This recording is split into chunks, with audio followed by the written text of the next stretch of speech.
আসসালামু আলাইকুম রহমতুল্লাহি ওবরকাতু। সম্মানিত দর্শক ও শ্রোতা মণ্ডলী, আজকে আমরা সহজ পদ্ধতিতে কোরআন শিক্ষার দ্বিতীয় ক্লাসের মধ্যে প্রবেশ করেছি। দেখেন, আরবিতে যে হরফগুলো আছে, এক একটা হরফ কয়েকভাবে ব্যবহৃত হয় কোরআন শরীফের মধ্যে।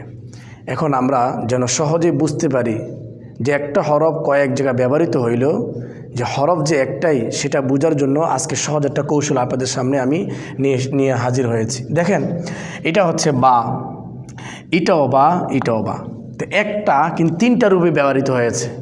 তো তিনটা রূপে যে ব্যবহৃত হয়েছে, যেন আমরা দেখলেই বুঝতে পারি যে বা, যে অক্ষর যদিও তিনভাবে ব্যবহৃত হয়েছে কিন্তু তিনোটা বা, এই বোঝার জন্য একটা কৌশল। দেখেন, এখানে খেয়াল করেন, খুব খেয়াল করবেন। এইটা হচ্ছে দাঁত, এটাকে বলা হয় দাঁত। এখানে একটা উঠছে এক দাঁত, এখানে উঠছে তিনটা, 1 2 3, তো 3 দাঁত। আর এখানে এক দাঁত, তো এখানেও এক দাঁত, এই যে উঠছে এক দাঁত, এই যে দাঁত, এই যে এটাও দাঁত, তো একটা দাঁত। আর এই যে ফোঁটাগুলো দেখা যাচ্ছে, এখানে একটা, এখানে দুইটা, এগুলোকে বলা হয় নোক্তা। আমরা আজকে শিখব দাঁত। এই যে এক দাঁত দিয়া 5 হরফ, সহজে একবারে যদি আমরা দাঁত খেয়াল করতে পারি যে এক দাঁত দিয়ে 5টা হরফ তৈরি করা যায় সহজেই। এক দাঁত দিয়া 5 হরফ, বা, তা, সা, নুন, ইয়া। এটা আমরা পড়তে মুখস্থ করে ফেলবো যে এক দাঁত দিয়া 5 হরফ, বা, তা, সা, নুন, ইয়া। এক দাঁত দিয়া 5 হরফ। দেখেন এখানে 5টা, 1 2 3 4 5, এক দাঁত, সবগুলো এক দাঁত। এই যেটা উঠছে 12 বলতেছি, এটা দাঁত। এই এখানে একটা, এখানেও একটা, এখানেও একটা, এখানেও একটা, এখানেও এই যে একটাই উঠছে, তো এক দাঁত। এই এক দাঁত দিয়ে আমি 5টা হরফ তৈরি করলাম। আর এই যে বাড়তি দেখতেছেন, এই যে আলিফ, এটা হচ্ছে শুধু বাটা বা তাটা এইভাবে লেখা যায় না শুধু, এই জন্য আলিফটা। কিন্তু আমাদের মূল উদ্দেশ্য কিন্তু এখানে আলিফটা না, মূলত উদ্দেশ্য হচ্ছে দাঁত আর নোক্তা। আমরা জানি যে উপরের দিকে যেটা উঠলো এটাকে বলা হয় দাঁত, আর এই যে ফোঁটাটা এটাকে বলা হয় নোক্তা। তো এই যে দাঁত, এক দাঁত দিয়া 5 হরফ, বা, তা, সা, নুন, ইয়া। এটা আমরা অনেকবার পড়ব। কিভাবে?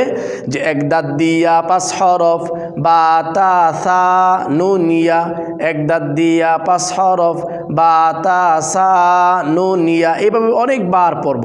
অনেকবার পড়ার পরে আমরা ভেঙে ভেঙে পড়ব এইভাবে, যে এক দাঁতের নিচে 1 নোক্তা দিলে বা, এক দাঁতের উপরে 2 নোক্তা দিলে তা, এক দাঁতের উপরে 3 নোক্তা দিলে সা, এক দাঁতের উপরে 1 নোক্তা দিলে নুন, এক দাঁতের নিচে 2 নোক্তা দিলে ইয়া। এইভাবে অসংখ্যবার পড়ব। দেখেন, আমি আবার বলতেছি, এক দাঁত দিয়া 5 হরফ, বা, তা, সা, নুন, ইয়া।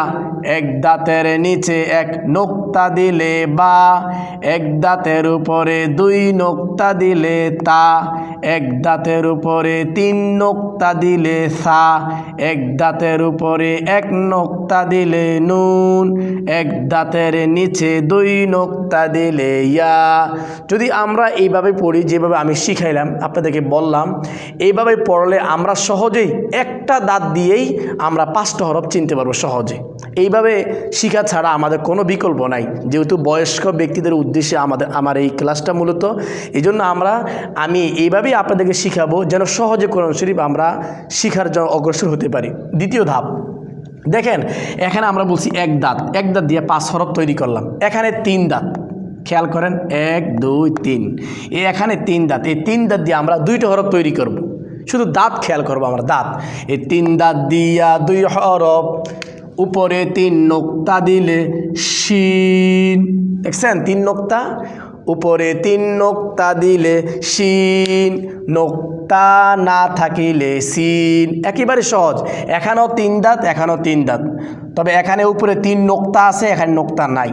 তাহলে আমরা কিভাবে শিখবো এইভাবে, যে 3 দাঁত দিয়া 2 হরফ, উপরে 3 নোক্তা দিলে শিন, নোক্তা না থাকিলে সিন। 3 দাঁত দিয়া 2 হরফ, উপরে 3 নোক্তা দিলে শিন, নোক্তা না থাকিলে সিন। এটা অনেকবার পড়ব। তৃতীয় ধাপ, দেখেন আমি একটা অক্ষর লিখেছি এখানে, এই যে এটা হচ্ছে হা। এটা হচ্ছে হা, আর এটা হচ্ছে হায়ের মাথা। এই যে দেখেন, এইটা হচ্ছে হায়ের মাথা। হায়ের মাথা, এই মাথাটা আমাদের চিনতে হবে। এটা হচ্ছে হায়ের মাথা। এই মাথা দিয়ে আমরা 3টা হরফ তৈরি করব। শুধু একটা মাথা খেয়াল করবো, যেটা হচ্ছে হা, এইটা হচ্ছে মাথা। এই যে যেটা এইভাবে উঠে এইভাবে আবার এতটুকু, ধরো আমি বাদ দিলাম, এতটুকু বাদই দিলাম, এটাকে বলা হায়ের মাথা। এই হায়ের মাথা দিয়ে 3টা হরফ তৈরি করব।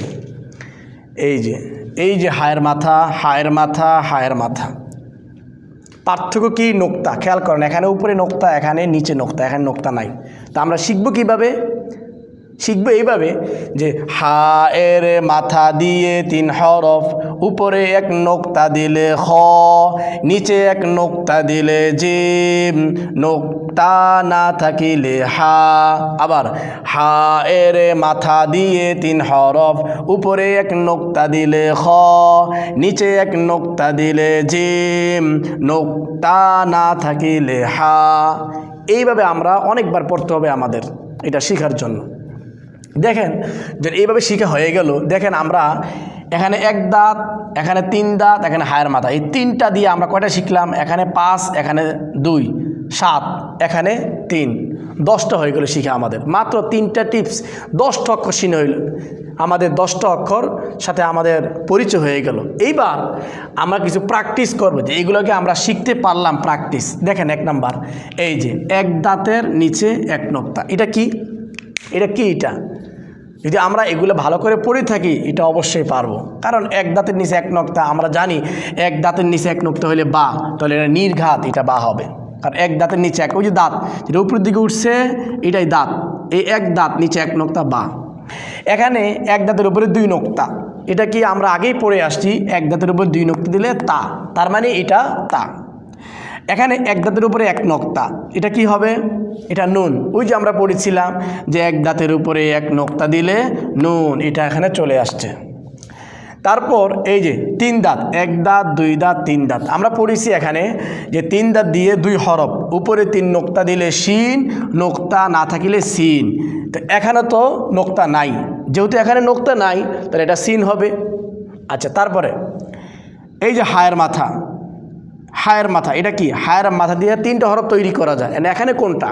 আমরা আগেই পড়েছি যে হায়ের মাথা দিয়ে 3 হরফ, উপরে 1 নোক্তা দিলে খ, নিচে 1 নোক্তা দিলে জিম, নোক্তা না থাকিলে হা। এখানে তো নোক্তা নাই, তাহলে এটা হা হবে। তারপর এই যে হায়ের মাথার উপরে 1 নোক্তা, এটা খ। আমরা আগেই পড়েছি যে হায়ের মাথা দিয়ে 3 হরফ, উপরে 1 নোক্তা দিলে খ, এই যে নোক্তা হয়েছে উপরে, এটা খ। এবার এটা তো প্রথমেই আপনাদেরকে আমি বলেছি, এটা বা। আর এটাও বা, যেহেতু 1 দাঁত নিচে 1 নোক্তা। এটাও বা, কারণ 1 দাঁত, 1 দাঁতের নিচে 1 নোক্তা। তো সম্মানিত দর্শক মণ্ডলী, আমরা এগুলা অসংখ্যবার পড়ব। যখন অসংখ্যবার পড়ব, আমাদের কাছে এই যে দেখেন 3টা টিপসে আমাদের 10টা অক্ষর সহজে শিখা হয়ে যাবে। এইভাবে ইনশাল্লাহ আমরা সহজে কোরআন শরীফ শিখার দিকে